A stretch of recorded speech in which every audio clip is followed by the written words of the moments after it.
ભારત સરકારે પાકિસ્તાનના સંરક્ષણ પ્રધાન ખ્વાજા આસિફના એક્સ હેન્ડલ પર પ્રતિબંધ મૂક્યો છે. ખ્વાજા આસિફનો એક વીડિયો વાયરલ થયો હતો, જેમાં તેણે સ્વીકાર્યું હતું કે પાકિસ્તાન આતંકવાદી સંગઠનોને ભંડોળ પૂરું પાડી રહ્યું છે.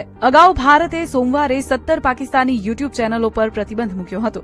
તે જ સમયે ગુપ્તચર એજન્સીએ ખુલાસો કર્યો છે કે પહેલગામ હુમલાનો માસ્ટર માઇન્ડ પાકિસ્તાનનો ભૂતપૂર્વ એસએસજી કમાન્ડર હાશિમ મુસા છે.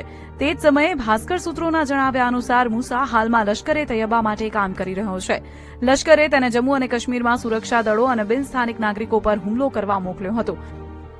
અગાઉ મુસાએ 2024માં ગાંદરબલમાં ગગનગીર અને બારામુલ્લા હુમલાઓને અંજામ આપ્યો હતો, જેમાં ઘણા લોકો મૃત્યુ પામ્યા હતા. એનઆઈએ સતત ત્રીજા દિવસે હુમલાનો સીન રીક્રિએટ કર્યો. ભાસ્કરના સૂત્રોએ જણાવ્યું હતું કે એનઆઈએ ટીમ સ્થાનિક સમર્થન મેળવવાનો પ્રયાસ કરી રહી છે. એનઆઈએ સૂત્રોને ટાંકીને જણાવ્યું હતું કે જમ્મુ અને કાશ્મીરમાં ઘણી જગ્યાએ આતંકવાદ વિરોધી કામગીરી ચાલી રહી છે. જોકે સુરક્ષા દળોએ હજુ સુધી આ કામગીરી વિશે માહિતી નથી આપી. દરમિયાન કોંગ્રેસ અધ્યક્ષ મલ્લિકાર્જુન ખડગે અને કોંગ્રેસના સાંસદ રાહુલ ગાંધીએ પહેલગામ હુમલા પર ચર્ચા કરવા માટે સંસદનું ખાસ સત્ર બોલાવવાની માંગ કરી હતી. બંનેએ આ અંગે પીએમ મોદીને પત્ર પણ લખ્યો હતો. અગાઉ પાકિસ્તાને સતત 5મા દિવસે એલઓસી પર યુદ્ધ વિરામનો ભંગ કર્યો હતો. જમ્મુ અને કાશ્મીરના કુપવાડા, બારામુલ્લા અને અખનૂર સેક્ટરમાં પાકિસ્તાની સેના દ્વારા ગોળીબાર કરવામાં આવ્યો હતો. ત્યારબાદ ભારતીય સેનાએ પણ વળતો જવાબ આપ્યો હતો. બીજી તરફ જમ્મુ અને કાશ્મીરના ડોડા જિલ્લામાં પ્રવાસીઓની ભીડ એકઠી થઈ રહી છે.